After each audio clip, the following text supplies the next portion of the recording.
0.08%తో తెలుగుదేశం పార్టీకి వైసీపీకి ఉన్న ఓట్లు 0.08% ఓట్లు. సో మీ ప్రయారిటీ ఏపీలో ఉందంటారు. తెలుగుదేశం పార్టీ ఈసారి కూడా ఉండాలి అంటే మీరు ఉండాలి, తెలుగుదేశం పార్టీకి సీట్లు రావాలంటే అంతేనా? రెండో సందర్భం పవన్ కళ్యాణ్ మా గారి మీద జగన్ రెడ్డి గారు కోపం ఎందుకంటే 2024లో కూడా ఈ జగన్ రెడ్డి గారు ముఖ్యమంత్రి కాకుండా ఉండడం కోసం ఇప్పుడు చంద్రబాబు నాయుడు గారితో కలిసి రాజకీయం నడుపుతూ ఈ వైసీపీ వ్యతిరేకత చేయకుండా ప్రయత్నం చేస్తున్నారు. కాబట్టి చిరంజీవి గారి మీద 2 సార్లు ద్వేషము, ఇప్పుడు పవన్ కళ్యాణ్ గారు కూడా రెండోసారి కూడా తను దెబ్బతీస్తున్నాడని ద్వేషము, ఇది వైసీపీ నరానా ఉంది.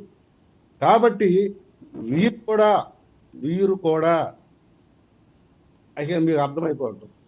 ఓకే, తూగో జిల్లాలో పవన్ కళ్యాణ్ గారు పర్యటన ఈ సందర్భంలో ఏంటి, దాని మీద పూర్తి ఫోకస్ పెట్టారా?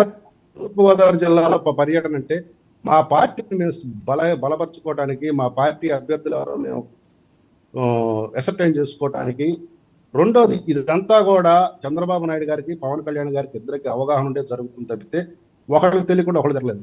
సార్, ప్రశాంత్ కిషోర్ గారు ఇలా మీటింగ్ ఉన్నదన్న సంగతి పవన్ కళ్యాణ్ గారు తెలియదు అన్నది పెద్ద ఎత్తున వైరల్ అవుతున్న అంశం అండి.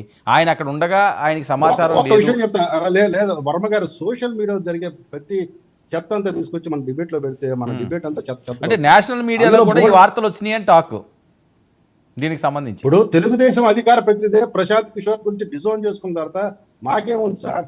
ఇప్పుడు చంద్రబాబు నాయుడు గారు ఏ సలహా కోసం ఆయన పిలుపుతున్నారు మాకు తెలియదు. పిలిపించుకోవడంలో కూడా తప్పు లేదు, పిలిపించుకోవడంలో తప్పే ఉంది కొన్ని అంశాల మీద. ఎందుకంటే వాళ్ళు కూడా సర్వే చేయాలి, వారి సర్వే ఎట్లా ఉందో తెలుసుకోవడం కోసం వాళ్ళు తెప్పించుకొని విషయ అవగాహన చేసుకుని ఉండొచ్చు. దాని ప్రకారం వాళ్ళు ఎన్నికల ప్రణాళిక రచించుకోవడానికి ప్రయత్నం చేస్తుండొచ్చు. అభ్యర్థుల లిస్ట్ రెడీ అయిందట, వాస్తవా? పవన్ కళ్యాణ్ శాంతి ప్రసాద్ గారు, అభ్యర్థుల లిస్టు రెడీ అయ్యిందట, ఎవరికి సీట్లు ఇవ్వబోతున్నారో అది అభ్యర్థుల లిస్టు రెడీ అవుతున్నాయి తప్ప రెడీ అవ్వలేదు. రెడీ అవుతున్నాయి. ఎవరెవరికి సీట్లు ఇవ్వాలన్నదో ఒక అవగాహనకు వచ్చారని.